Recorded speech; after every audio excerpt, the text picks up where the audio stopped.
Welcome, Professor Mohrdieck, to the podcast, The Hydrogen Leader. I'm very happy to have you here. I'm very happy as well, Björn. Thank you for having me. We know each other for more than 15 years, and in the past we worked together at Daimler, also sometimes, yeah. We will unpack a lot of the learnings that you or we had together today. As you know, with this format, we try to share unique insights from top professionals in the hydrogen industry, learn about their success, and also about the learnings over time. And I think we have a lot to learn from you, dear Christian. I think you are one of the widest known fuel cell professionals in the German fuel cell industry. You have a legacy of 30 years working in that sector. I know you, but many people want to know you better. Therefore, I would like to ask you, who is Professor Mohrdieck? My name is Christian Mohrdieck, as you already said. I'm a physicist by education. I spent exactly 34 years of my career with Daimler Mercedes-Benz. I led their fuel cell activities as CEO of Mercedes-Benz Fuel Cell. Later, I became Chief Commercial Officer of Cellcentric, the fuel cell joint venture of Daimler Truck and the Volvo Group. And then after that, I became CTO, Chief Technology Officer of Hyzon, a NASDAQ-listed US fuel cell company focusing on heavy-duty fuel cells. Today, I'm a member of the board of Pajarito Powder. Yes. Pajarito Powder is a catalyst company based in New Mexico. Right. And I try to help them to get up to speed in the fuel cell business. Yes, this is, I think, quite impressive. And I think you have seen fuel cell from many angles, from the automotive sector, but also now from the material science sector. And Björn, I would also like to share a little bit about my personal life. Please. So I'm a Northern Light. Right. I think you know what I mean. Yes. I like skiing, though, Yeah. and I can't live without books. This is always good. Thank you for sharing this, Christian. In order to get an objective view on your contributions to the industry, I asked ChatGPT, what was the main contributions and the impact you had on the fuel cell sector? And I got some very interesting answers. And one of the answers was that your main impact was to transition the fuel cell technology from an experimental stage into the industry, and that you have placed the fuel cell as a viable option to decarbonize. What do you think about this assessment? Can you buy into that, or what is missing? I think this is a very accurate assessment. I would only add one thing. I think I kept the fuel cell and hydrogen business rolling over several ups and downs during my career. So I think fuel cell and hydrogen business is also about stamina. Right. And I think we know both pretty good where the fuel cell sector currently stands, and also the fuel cell passenger cars. And we have seen over the last decade a rise of battery electric vehicles only, which was mainly driven by a person named Elon Musk. So let me ask you the provocative question. What do you think had a bigger impact?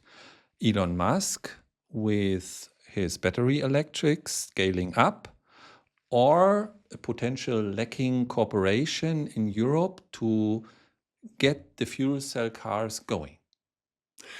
I think there is no answer like black and white or yes or no. I got the advantage to get to know Elon Musk personally when Daimler started to work with Tesla. Yes. And I have to admit, Tesla put on the table of the automotive industry, a number of very, very important questions which needed to be answered right away.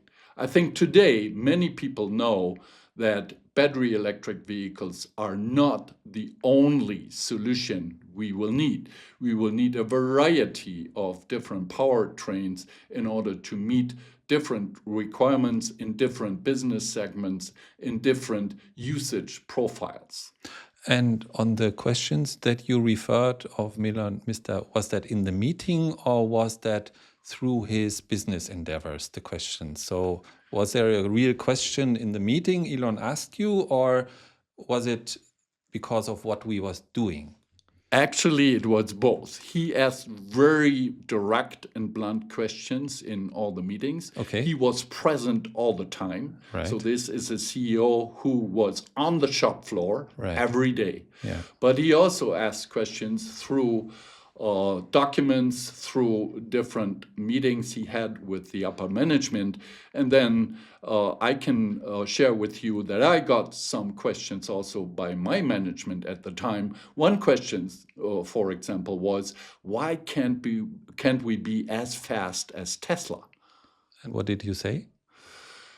I did say, if we want to keep our requirements in regard to quality, we need certain processes, but there is room for improvement. We can reduce processes, we can reduce time to market in many regards. If we would act bolder, basically, right? And that would be the solution. If we would act bolder, and if we take into account that sometimes new technology needs new approaches in order to get to products. Exactly. We just talked to Professor Tilmitz recently, and he also explained to me that I understand that there is a big difference if you incrementally develop an existing technology further, or if you try to get a new disruptive technology from the ground, right? And probably this is also something that had an impact, that we were very used to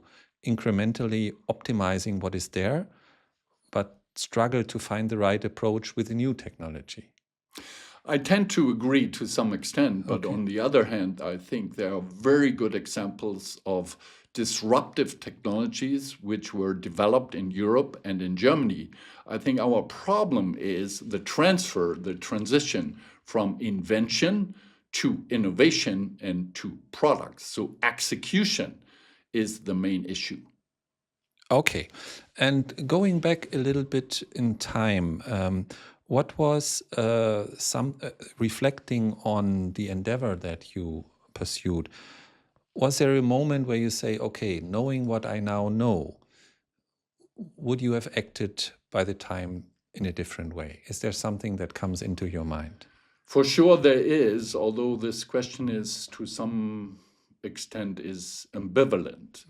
So on the one hand, I think some of my statements were quite positive and maybe a little bit too optimistic.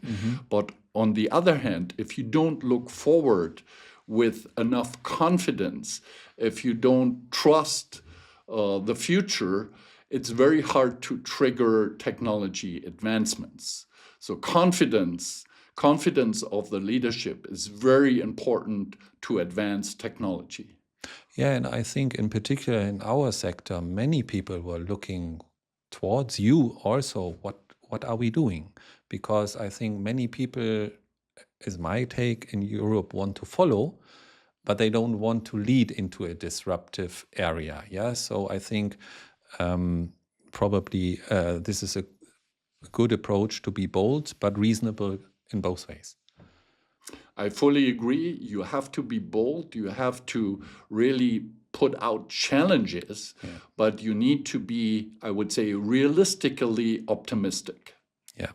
And two more questions, if you want to say, was there a hardest decision? What was the hardest decision that you made, and what was the most rewarding situation in your career? Actually, there were two very hard decisions I had to take, and both decisions were about workforce reduction due to the economic situation.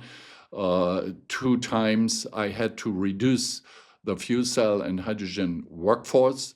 This was a very sad moment in my career. Fortunately, sometime after the reduction, we could rebuild the teams and in some cases even rehire people which were laid off before. Yeah, and I think this is also something that I learned, this manager role or being really at the top of an organization seems to be glamorous, but there is a lot of also darker moments where you ask yourself basically, what should I do? And you're left alone because someone needs to make the decision, right? And that is the hard part of leading an organization, I personally believe.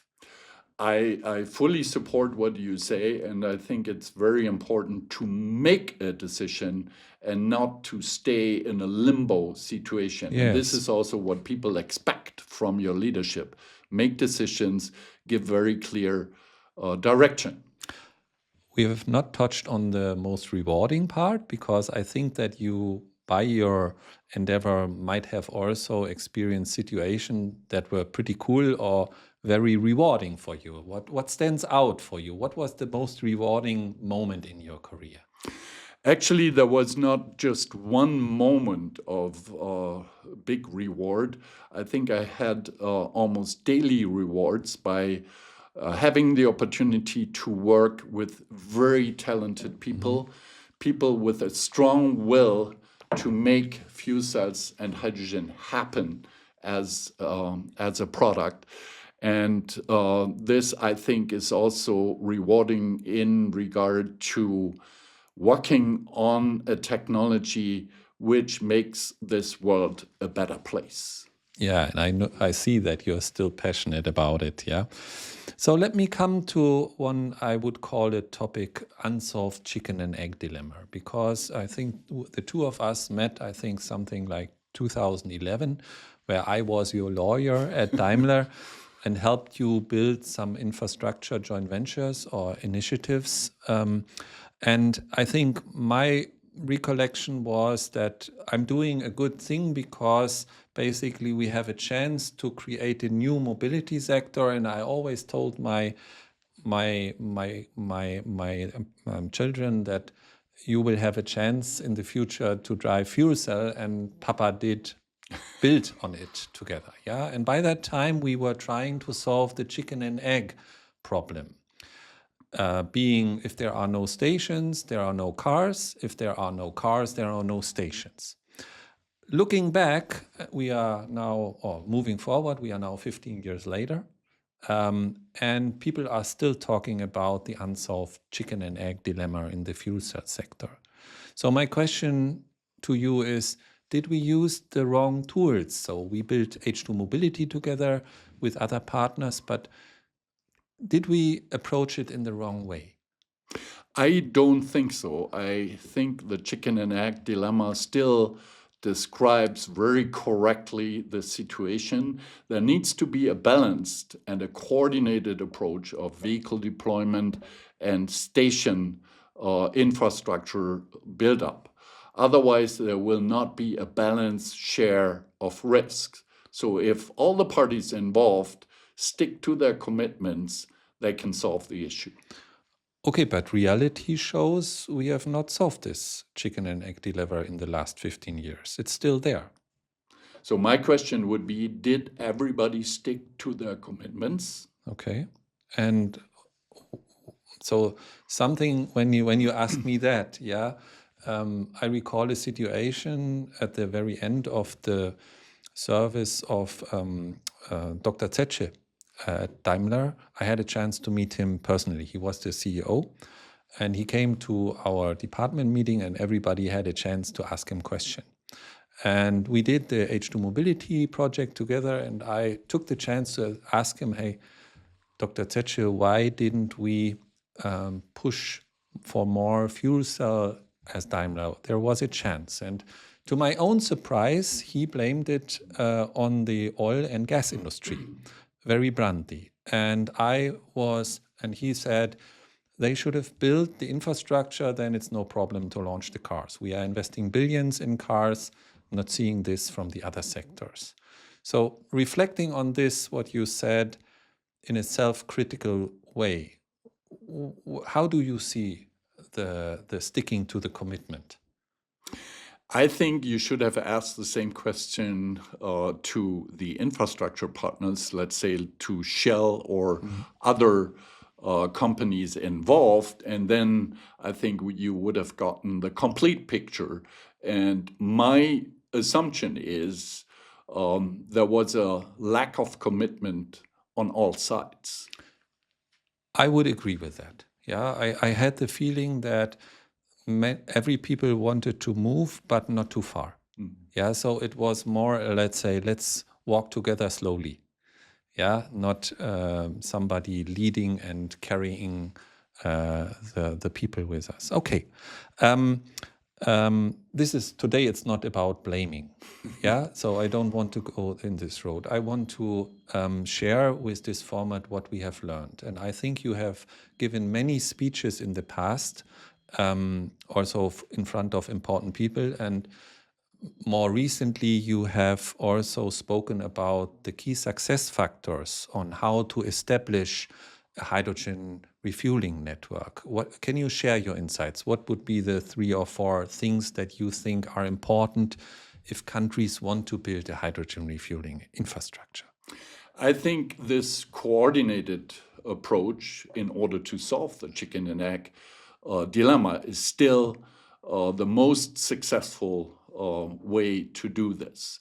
So you have to be a balance of risk between all the partners involved in order to really advance both the vehicle deployment and also the station deployment. Most companies involved in this business are public companies, so they need to be very careful about their actions in regard to their shareholders. So having a coordinated approach gives us an opportunity to limit the risk, but to nevertheless advance the technology. The second point I would like to make is standards. Yeah. In order to advance such a business, you need to agree on standards right at the beginning. And I think we both remember the standard of 700 bar refueling for passenger cars was key for the successful setting up of H2 mobility. Yes, yes. And I remember also that there was also this talk about the purity that is needed of hydrogen when it is used for refueling of vehicles. It's a little bit off script, but as an engineer, can you share a little bit the situation? I have the feeling that the purity requirements are quite high, which makes it also very costly. So what is your view? Do fuel cell vehicles need this standard, really this 501, or is it the safe play?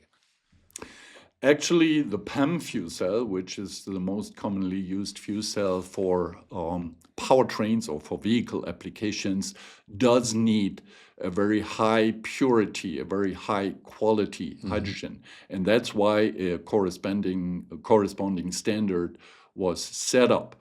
And this was an example of the need for very, very tight cooperation between the infrastructure partners, the gas companies, and the vehicle OEMs in order to have a successful infrastructure with sufficient purity of hydrogen.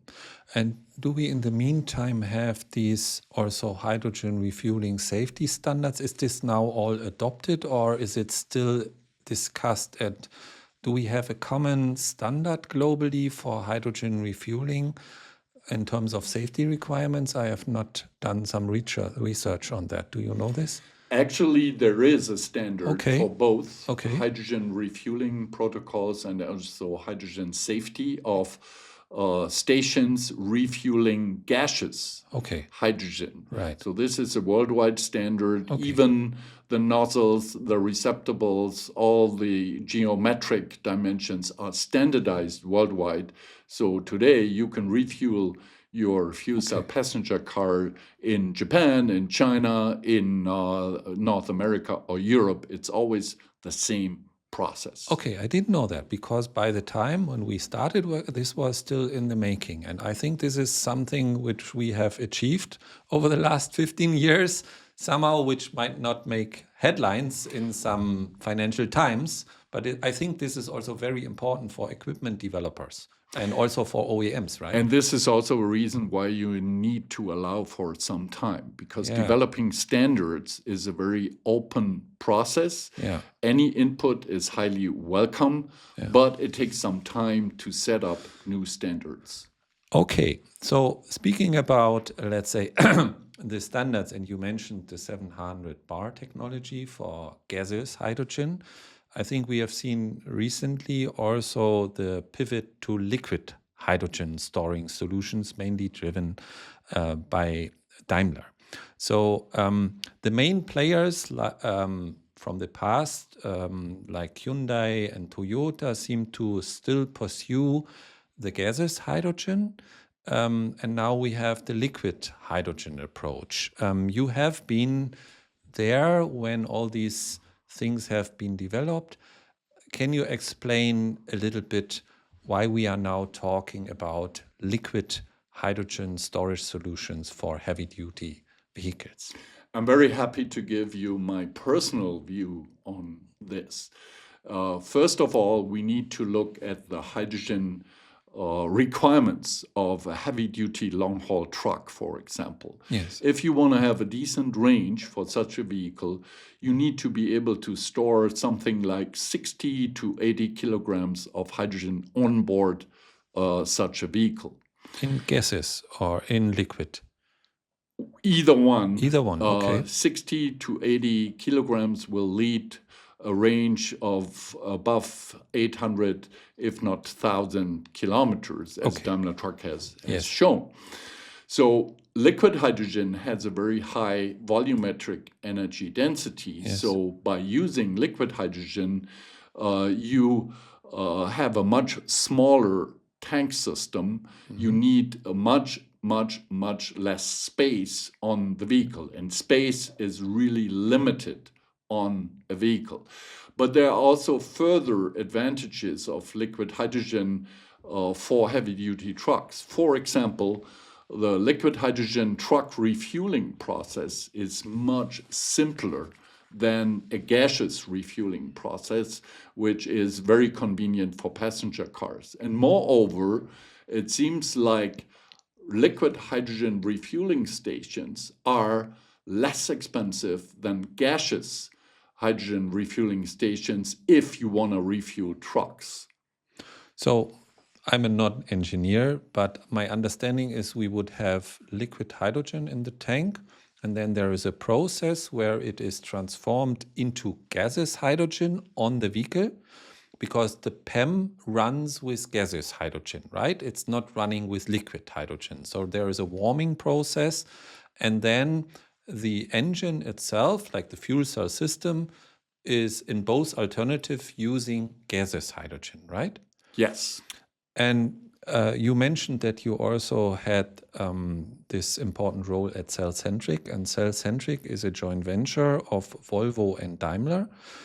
And my understanding is that the main purpose when it was set up was to produce this engine for both vehicle manufacturers so that we can achieve scaling effects.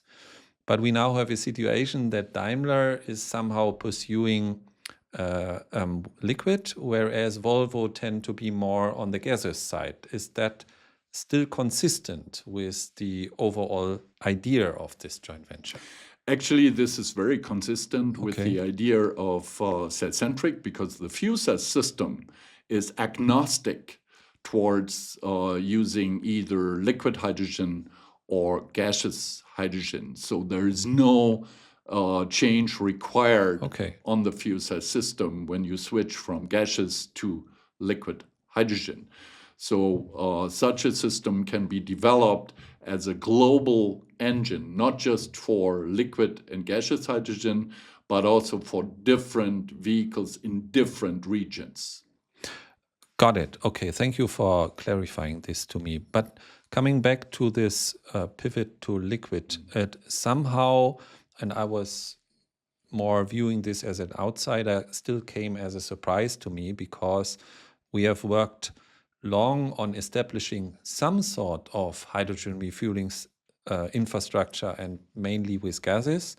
And then there was this shift, and I had the feeling that this was creating a lot of uncertainty in the industry. Where will it be go? Which technology will be leading? And if there's uncertainty, the people are not investing in a bold way. So what is the reasoning in light of not using an existing infrastructure based on hydrogen, gaseous hydrogen? My personal view is that if you don't start with the solution, which will be the long-term solution, you're wasting money by developing two technologies. And you also need to keep in mind that if hydrogen refueling stations are set up to really refuel a high number of vehicles per day, so huge quantities of hydrogen are dispensed every day, liquid delivery to the hydrogen station is the best solution. Okay. So once you have liquid hydrogen at a station, you are very flexible. You can either dispense liquid hydrogen or gaseous hydrogen. Okay, got it. So bottom line, you concluded basically what will be finally the one that we will use, and this is why we should start with the right concept, more or less. That is how I understand it. Yeah. We talked to the CTO of MAN, Mr. Dr. Frederik Zohm, I think also a person who you might know about, and he was explaining to me in the dialogue, when I asked him what will be the prevailing technology, battery electric, heavy duty versus fuel cell. And he made the argument that unlike in China, where you oftentimes have two drivers in a truck, where you can go for, let's say, 10 hours straight from Shanghai to Beijing, we in Europe have this regulation of mandatory rests with one driver. And these are normally these 4.5 hours shifts. And given the situation on the streets, it's about 280 to 350 kilometers a truck driver can drive in that period. So pushing now for a long range capability, but then having European regulations in place that say you have to take a rest after 300 or 400 kilometers, how does that fit into the argumentation? A very simple answer to this question would be, why do diesel trucks have a very long range, way beyond 1,000 kilometers? So one answer is refueling time is work time. Okay. So it's also cost for the truck operator. But the more comprehensive answer is you need to look at the overall ecosystem of the truck, including logistics, including time management. So if you take into account all these factors, including cost, a long range offer much, much better economic business viability than short range. Okay, got it. So then I think the task would be to get this technology up and running, that we now build a lot of liquid hydrogen refueling stations by Linde or Air Liquide, probably. They are probably in that sense. Do you see this happening? Are the people bullish about this technology? I think people start to notice that this technology will be an important one. And as I said before, if certain quantities of hydrogen are dispensed at a station, liquid delivery is the way to go. Otherwise, you would have a huge number of trucks hauling gaseous hydrogen to the station every day. And furthermore, this is also supported by regulations. You might know AFIR, which is a European Union alternative fuel infrastructure regulation, which requires hydrogen refueling infrastructure in all member countries. Yeah, I've heard about this. I'm not 100% sure about the mandatory implementation time, but you expect that this regulation will give a big push also for hydrogen vehicle mobility. I think so, and the member countries have to come up with a plan for such an infrastructure for their country by a certain date, and then they have to go to implementation. Okay, so this is something we will need to pay attention to. Thank you for sharing this, Christian. I think what I find very unique about your career is that you have worked in German engineering, led many R&D. You have now, as you mentioned, this experience with Hyzon, which is US and China. And I think in your career, you probably have traveled also everywhere, seeing different type of approaches, also Japanese. Yeah. So from a, let's say, non-engineer, I know the term German engineering. You are a German engineer. You probably have German engineering pride. What makes German engineering world-class? German engineering provides very high quality, very high reliability, and German engineering has always come up with very disruptive innovations. And also, I think we should not forget that service, maintenance is very important, and German engineering has a very good track record in service and maintenance. I think this is a very important point you're making, because it's not about launching, but it's about serving the customers in the long term, right? And you want, as a German engineer, if I understand you, you pay attention to this, that if you put a vehicle out there, that the customers are still happy with it 20 years afterwards, right? Yes, German engineering wants to be a partner over the lifetime of a product. Right, yeah. And so we have known that, we know that Germany was very successful. It seems that in the current geopolitical situation, the success of German engineering is no longer there so much, because we see new technologies, and many politicians also are afraid what it makes with this automotive sector in Germany. So why is it no longer so successful in the world? I think speed is of the essence, and German engineering, due to the requirements of quality and reliability, has to adopt, has to change in terms of increasing the speed of development. Yeah, so what I remember when I was at Daimler, I'm not sure, but I think I heard that developing the S-Class has a cycle of 7 years. I think probably in the meantime, it's much faster. But by the time a new car is out, the people start to develop the next generation. Have we increased the speed over the last years? Was there a change on the speed, or are we still slower?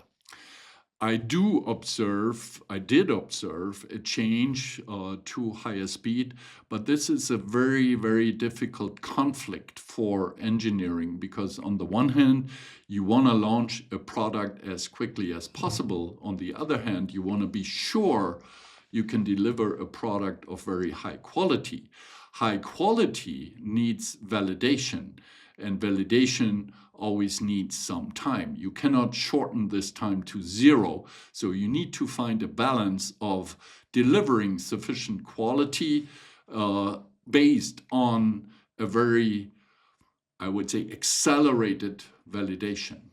And I think also these systems, they are put on test benches, right? Where they need to run for certain hours. And this also takes time, right? So you can simulate everything with a computer, but at the end of the day, these new systems need to run on test benches also for a very long time, right? Yeah, if you, for example, shoot for a lifetime of 25,000 hours for a fuel cell in a truck, Yeah. you need to have sufficient testing time. You cannot test every system for 25,000 hours, but you need to have accelerated stress testing in order to be confident that you will reach the 25,000 hours in real life applications. So this is also a place where artificial intelligence and learning systems which can learn like neural networks will play an important role, or already play an important role in the development process. It's funny that you say this, because with my daughter, I recently asked ourselves how many hours does a year have, and we ended up, I'm not 100% sure whether it's correct, something like 8,700 hours a year. So if we would go for 25,000 hour lifespan, just running an engine every hour in a year would bring us only to 8 or 9,000 hours. So, but this does not mean that we need to run an engine for 4 years straight in order to put it out. There are ways how to extrapolate the learnings from it, right? There are ways, and that's what is currently called accelerated stress testing. Okay. But in order to develop such a test, you really need to understand your system. So you need to understand the critical stress factors in order to put enough stress into the accelerated stress testing. So, for example, we know that a regular vehicle usually undergoes a certain number of free starts during vehicle life. So you need to put a sufficient number of free starts into your testing in order to be sure the vehicle will survive the free starts in real life.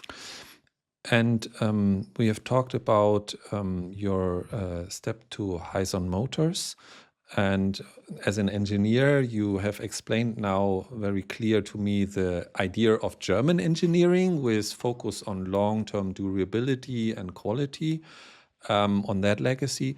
Have you seen, let's say, from the Hyzon Motors, a different approach in R&D, or is it the same? Like, because the Americans are said to be more agile and more open to risk-taking. So is there a different R&D culture? I can certainly agree to that. There's much higher speed in US development cycles, and there is less reluctance to change. Change is almost a daily business. So a manager doing change is considered to be a good manager. On the other hand, in the US. So on the other hand, this means there is some more risks, right, for everybody. I recall that also good engineering is design for production. That you put up a design that also can be produced very good in a automated production. How big of an impact is that in the culture, Germany versus US? Do we here in Germany design for production, which takes long because then change is very hard because it would affect the entire production planning? Whereas in the US, they put out, let's say, prototypes and then iterate faster without looking at the series production. I wouldn't see so many differences in the approach between Europe, Germany, and the US in this regard. I think both regions struggle with manufacturability of new technologies. In the new technologies, the first step is to really develop a product. And sometimes it's very hard to design for manufacturing with a new technology. However, I think it's a very important approach. You shouldn't apply it too early because then you might limit your product performance. But sooner or later, you need to go to design to manufacturing. I would see China probably is much different in this regard. China is much more open to new technologies and maybe unconventional manufacturing approaches. As China is currently perceived as moving fast, how can we catch up with this? That's, I think, a very key question for Europe. Europe has all the ingredients to be a successful player in the hydrogen and fuel cell industry. Many big fuel cell OEMs, but also suppliers are located in Europe. So they need to maintain, if not strengthen, their efforts in order to be able to compete with China. China is moving very fast, and the Chinese government has identified hydrogen as one of the key technologies for the future. So I think we should really pay attention to that and build on our capabilities in order to not lose the competition in another field of technology. Yeah, I've been also now in the fuel cell and hydrogen sector several times to China and visited also some R&D. And what struck me most is that you had companies that have just started, but they not have a problem to right from the start have an automated production. So whereas, and I think this is also one of the big points, that if we put out a prototype, we thereafter make a separate decision for mass producing. And I have the feeling that companies in China, many of them are family owned, they say, we do this. We know this right from the start, and then they invest in technology that allows them to scale up fast despite having just started. This is the main learning I got from my visits, which confirms what you're saying, basically. There are two countries that we have not talked, basically, and that is South Korea and Japan. And we know Hyundai and Toyota. And as a German engineer, please share your view, because I think they are pursuing the fuel cell technology still also in the passenger car with many iterations over decades. What is your view on this? My view is that both countries and both companies you mentioned do have very knowledgeable, very capable people and outstanding technologies. And what is also very admirable, I should say, is they are able to pursue a long-term strategy and stick to it over a long period of time. Yeah, this is also my thinking. Yeah. So you have touched already on some markets. Let's talk a little bit more economically. And I think you also had roles like Chief Commercial Officer in the past. So which are the interesting markets now for hydrogen and fuel cell? Please share your view on the world. I think the markets which are interesting for hydrogen and fuel cells are those regions where there is infrastructure development, because you need availability of hydrogen. So currently, Europe, I think, is a key market for hydrogen, and especially Germany, with a very comprehensive infrastructure still. California keeps pursuing their zero emission regulations. So that's the second region. And Korea and Japan in Asia are eagerly continuing their efforts in hydrogen. And I think last but not least, China is one of the most promising regions for developing hydrogen fuel cell businesses. What struck me is that recently we heard some news of dismantling hydrogen refueling stations, both in California, but it also seemed to start it in Germany. And the main argument is that the public support period ended. And then they said no vehicles, so we dismantle. How do you view? I think that my take would be is we started this as a strategic initiative and it takes time. Why are you dismantling now all these things? What is your view? I think, and I hope, the German government will rethink and reconsider their public subsidy strategy for hydrogen.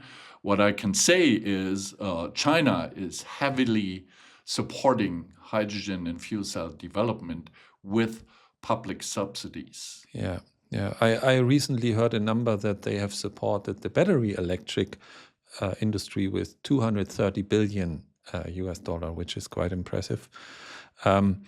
Yeah, and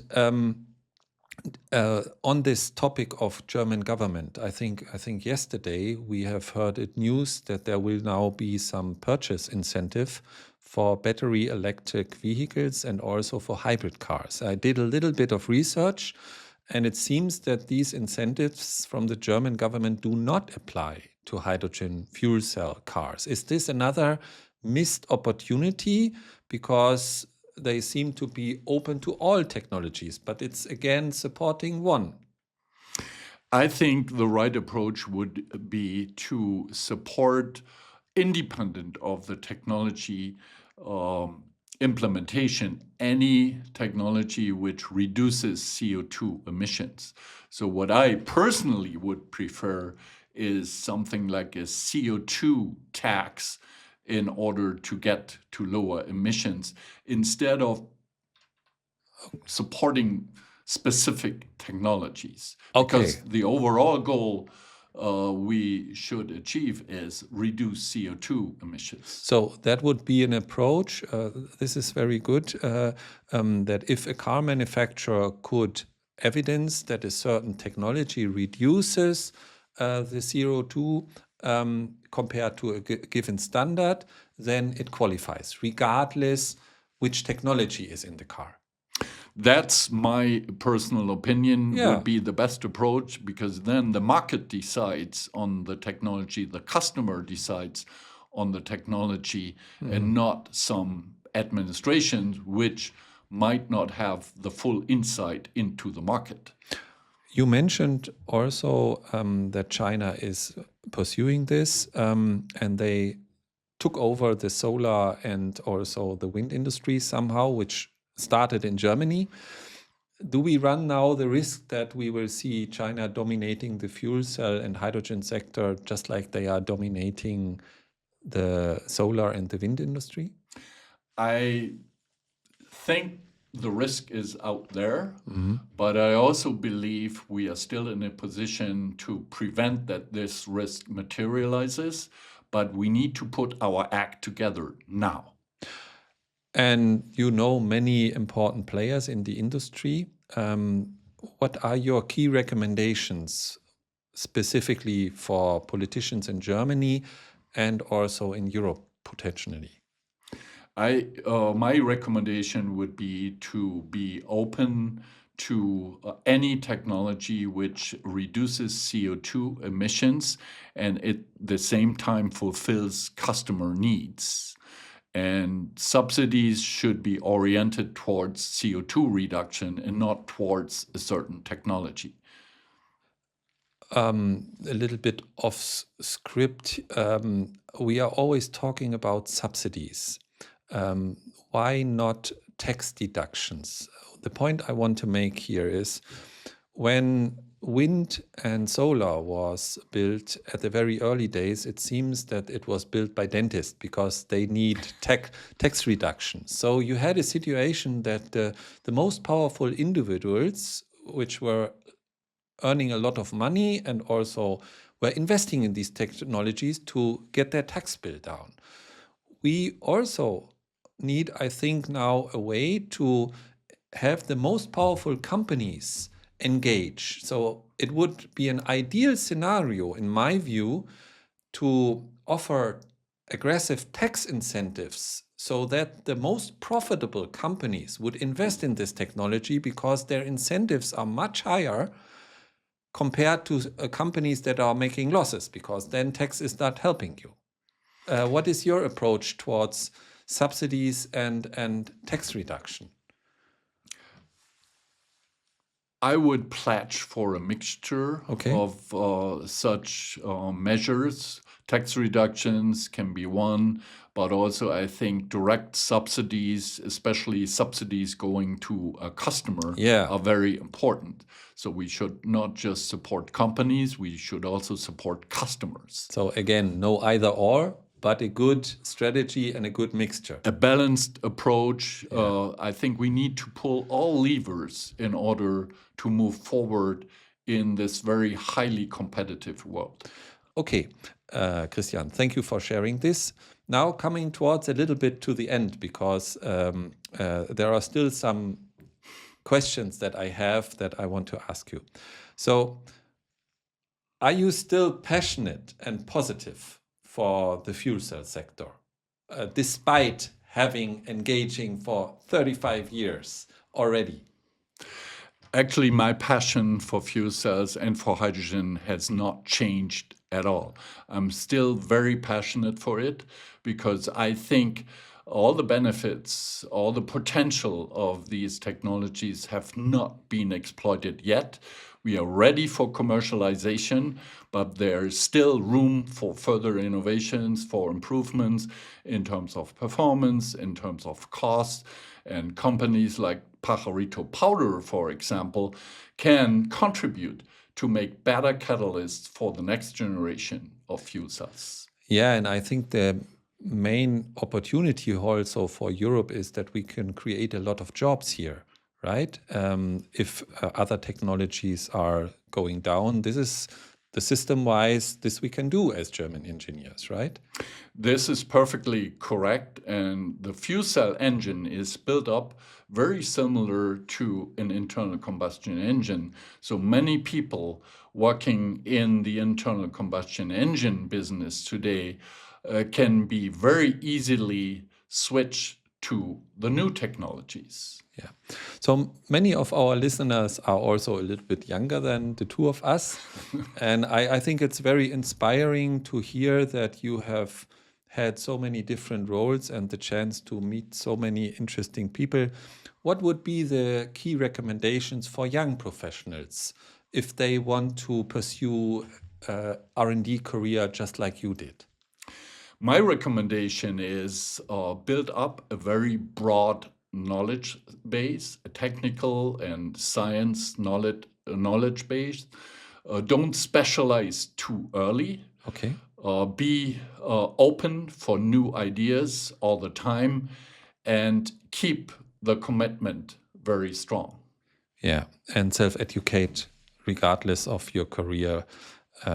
This is what you have done always, right? The learning never stops. Learning never stops, right?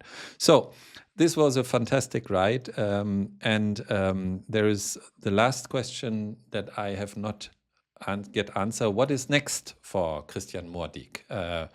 What are you planning to do next in addition to the current board role that you have? My current board role will become a little more active. So I will cover the sales and marketing and networking activities for Pajarito Powder in Europe due to the fact that I'm based in Europe. And stay tuned what will be next. So, and this is basically a catalyst which offers efficiency gains for the fuel cell that is then used with this that is performed with this catalyst.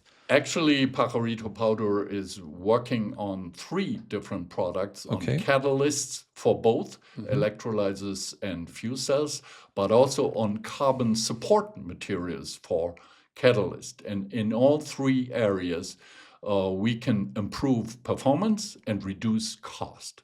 Great. Yeah, this is good because I think what is important for the industry is innovation everywhere.